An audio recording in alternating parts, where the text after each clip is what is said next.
सारे खैरियत से होंगे। आज आप मुझे देख रहे हैं मेरे चैनल के ऊपर शेरोज अब्दुल्ला के नाम से हमारा यूट्यूब चैनल है और आज हम क्लास 9 की physics chapter number 6 work and energy start करेंगे। आज का जो टॉपिक है दैट इज वर्क। देखिए वर्क जनरली अगर आप देखते हैं ना तो वर्क को आप कैसे एक्सप्लेन कर सकते हैं। आप कहते हैं कि जब भी किसी बॉडी के ऊपर फोर्स लगता है और बॉडी कोई डिस्प्लेसमेंट कवर करता है तो हम कहते हैं कि बॉडी ने कोई वर्क डन कर लिया।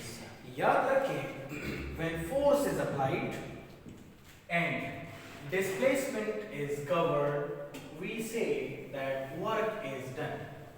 The product of force and displacement, the product of force and displacement called work, उसको हम लोग वर्क कहते हैं। ठीक है, याद रखें कि वर्क को हम लोग W से रिप्रेजेंट करते हैं एंड क्वांटिटी क्या है work quantity, it is a scalar quantity और फॉर्मूला क्या होता है वर्क का, work is equal to force into displacement.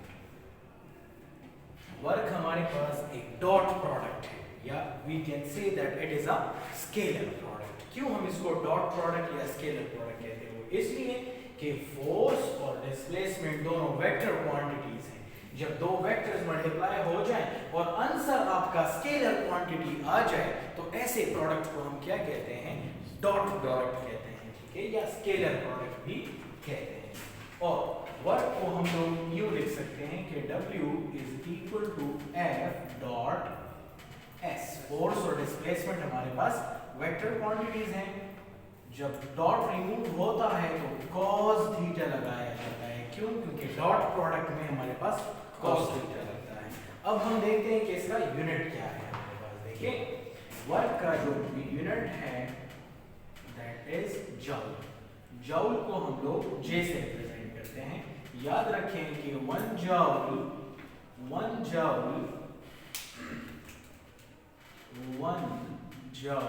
equal to 1 meter into 1 Newton into 1 meter. If we apply a force of 1 Newton on an object या एक body के ऊपर आप 1 Newton force लगाते हो and it covers a displacement of 1 meter, so we say that work done is how much? 1 joule.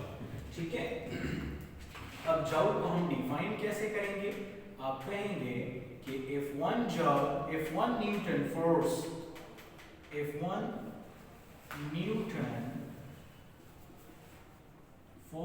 is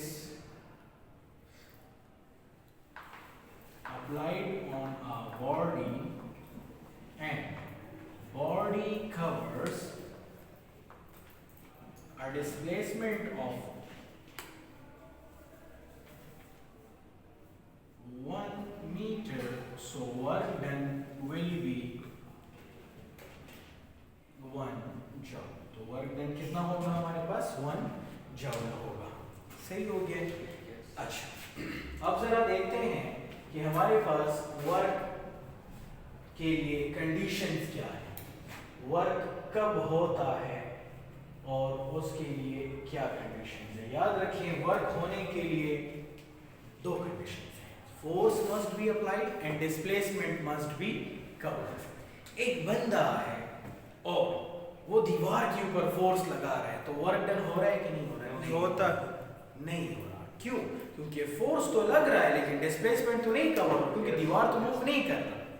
ठीक है, अच्छा चल मैं कहता हूं कि एक बंदा है उसने अपने सर पे एक ह्यूज सैक रखा हुआ है, एक बोरी अपने सर पे रखी हुई अपनी जगह पर खड़ा हुआ है। He is doing no work. Why? Force तो लग रहा है ऊपर से लेकिन डिस्प्लेसमेंट नहीं कवर हो रहा। समझ आ रही है? तो कंडीशन ऑफ वर्क ये है कि there are two conditions, there are two conditions for work. ठीक है, number 1 force must be applied, force must be applied and displacement must be covered. Displacement must be covered. Force apply होना चाहिए और displacement cover होना चाहिए, ठीक है। अब एक बड़ी मजे की बात बताता हूँ। A person holding a suitcase in his hand and walking in a straight line, he is also doing no work. क्यों? सूटकेस का जो वेट है डाउनवर्ड होता है, डिस्प्लेसमेंट कवर्ड ऐसे है, वेट इस तरह है और displacement covered is like this.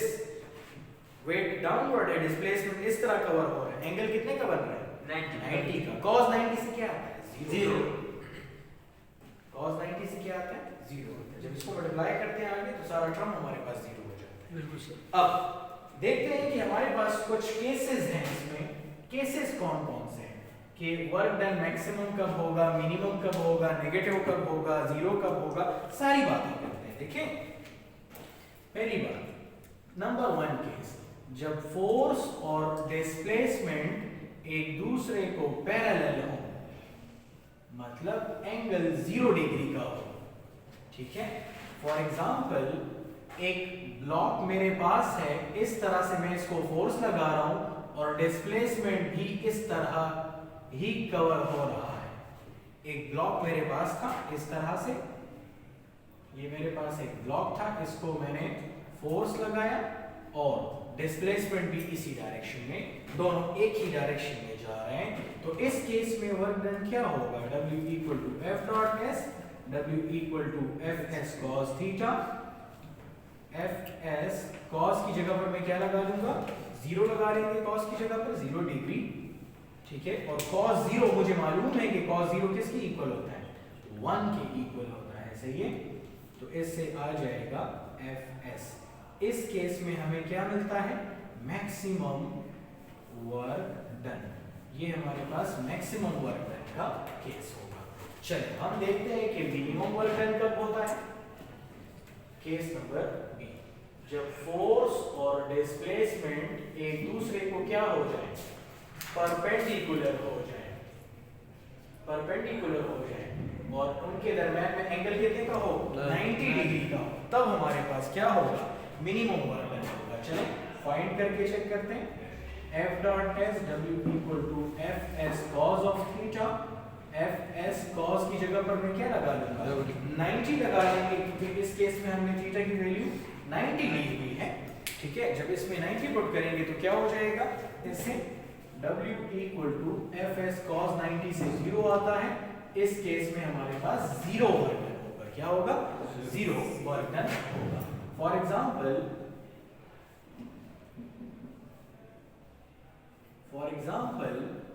a person holding a suitcase and moving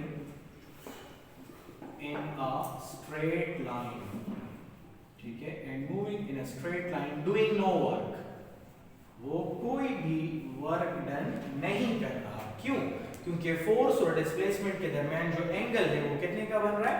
90 degree का बन रहा है।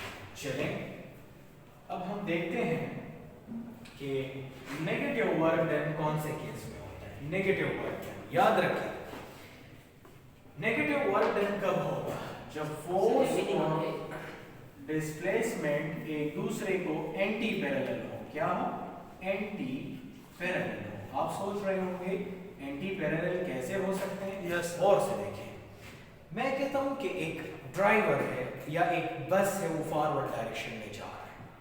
जैसे ही ड्राइवर ब्रेक लगाता है, बस या कार तो फॉरवर्ड डायरेक्शन में जा रही है, लेकिन जो रिटार्डिंग फोर्स है या जो फ्रिक्शनल फोर्स है, displacement is covering in forward direction, लेकिन जो फ्रिक्शनल फोर्स है वो कौन सी डायरेक्शन में होता है? Backward direction.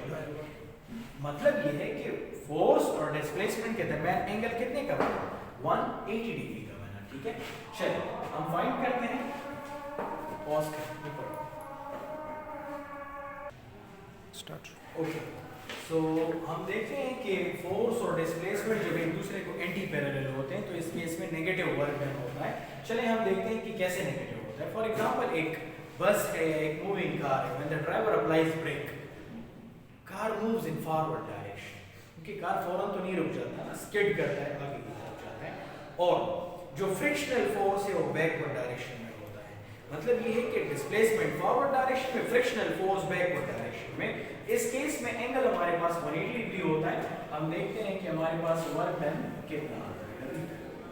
चलिए the when case doesn't be minimum भी यस, जीरो या मिनिमम दोनों आप कह सकते हैं, जीरो या मिनिमम वर्क डन दोनों आप कह सकते हैं, ठीक है।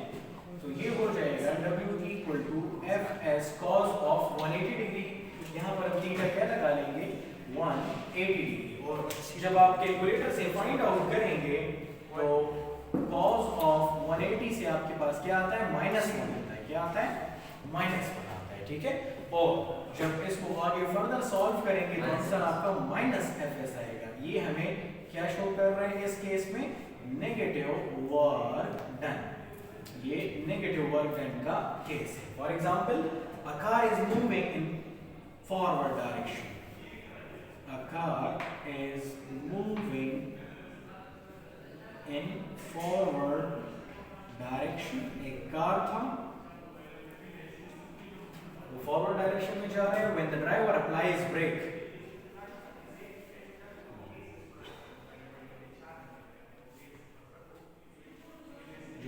ड्राइवर ब्रेक लगाता है, car skids in forward direction, car skids in forward direction while the frictional force